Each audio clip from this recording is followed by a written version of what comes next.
चलिए प्रश्न को पढ़ते हैं। उत्तरी क्षेत्रों में वर्षा की कमी का कारण है।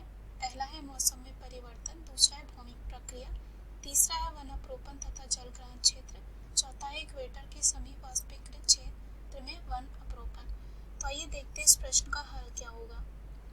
तो सबसे पहले इस प्रश्न में हम बात करेंगे मुख्य अवधारणा की।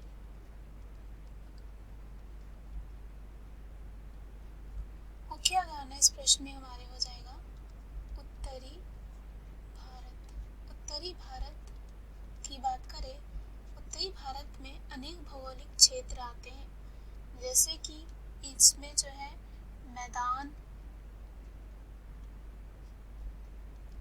पर्वत,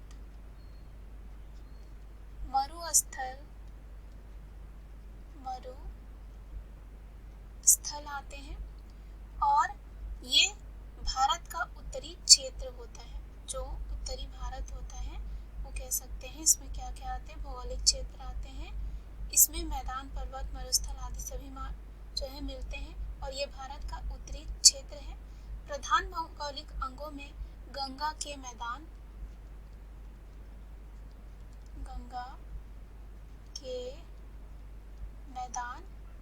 साथ ही साथ इसमें हिमालय पर्वतमाला भी आती है। हिमालय पर्वतमाला आती है और यही पर्वतमाला भारत को तिब्बत और मध्य एशिया के भागों से अलग करती है। अब हम बात करें उत्तरी क्षेत्र में वर्षा की कमी का कारण। तो यहाँ पे कमी का कारण देखा जाता है वन अपरोपण और जल ग्रहण क्षेत्र को। अब वन अपरोपण क्या होता है इसको देखते हैं। वन अपरोपण की बात करें तो वन अपरोपण ये होता है वनों के क्षेत्रों में बहुत से पेड़ों को जलाना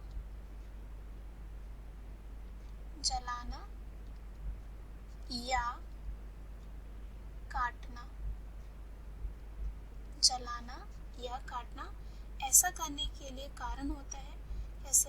कैसे होता है कारण, जैसे कि ये काम आ सकता है मनुष्यों के लिए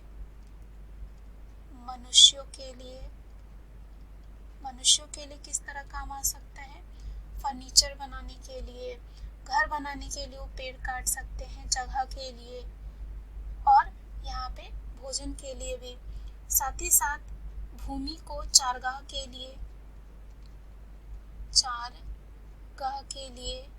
और कह सकते हैं मानव आवास यानी कि रहने के लिए भी हो सकता है। उसके बाद अगर हम बात करें जल ग्रहण क्षेत्र क्या होता है। जल ग्रहण क्षेत्र की बात करें तो ये संपूर्ण क्षेत्र होता है जिसका प्रवाहित जल किसी नदी या कह सकते हैं सरिता में पहुंचता है, उस नदी का कह सकते हैं ग्रहण क्षेत्र कहलाता है, जहां इसका संबंध जल से है। और इसका मतलब ये है कि यहाँ पे अंतर्ग्रहित क्षेत्र और उसे जल प्रदान करने वाले सभी क्षेत्रों से है। जल ग्रहण क्षेत्र वह भूमि होती है जो पहाड़ियों और पहाड़ों जैसी प्राकृतिक विशेषताओं से घिरी होती है, जहाँ से सभी बहता हुआ पानी एक निम्न बिंदु पर बहता है।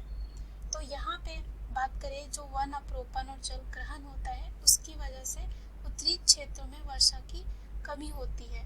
तो यहाँ पे अगर हम बात करें विकल्प की तो पहला जो विकल्प है वो है मौसम में परिवर्तन। तो क्या हो जाएगा गलत। मौसम में परिवर्तन का मतलब ये होता है जैसे कि मान लीजिए कभी गर्मी, कभी बरसात और कभी ठंड, ये सब जो है मौसम चलते रहे तो मौसम में परिवर्तन के वजह से जो है वर्षा में कमी नहीं आती है उत्तरी क्षेत्रों में, तो गलत हो जाएगा। दूसरा है भौमिक प्रक्रिया।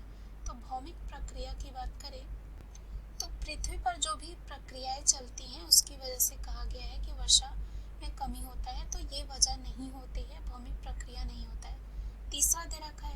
वनाप्रोपण तथा जल ग्रहण क्षेत्र, जो इस प्रश्न का क्या हो जाएगा, सही उत्तर हो जाएगा। यही दोनों जो होते हैं वनाप्रोपण और जल ग्रहण क्षेत्र होते हैं, जो उत्तरी क्षेत्र में वर्षा की कमी का कारण होते हैं। तीसरा है इक्वेटर के समीप वाष्पीकृत क्षेत्र में अपरोपण। इक्वेटर यानी कि भूमध्य रेखा, तो यहाँ पे क्या होता है, उसके समीप वाष्पीकृत क्षेत्र में वनाप्रोपण यानी कि वन का क्या होता है, कटाई करना या जलाना, उससे पेड़ों में क्या हो जाएगी, उसकी संख्या में कमी हो जाएगी। और वाष्पीकृत क्षेत्र की बात करें जो वाष्प के रूप में परिणत हो चुका है, जो वाष्प बन चुका है, तो यहाँ पे ये भी कारण नहीं होता है, तो ये क्या हो जाएगा, गलत। दिए गए प्रश्न का सही उत्तर है सी। आशा करती हूँ यह उत्तर आपको समझ में आया होगा।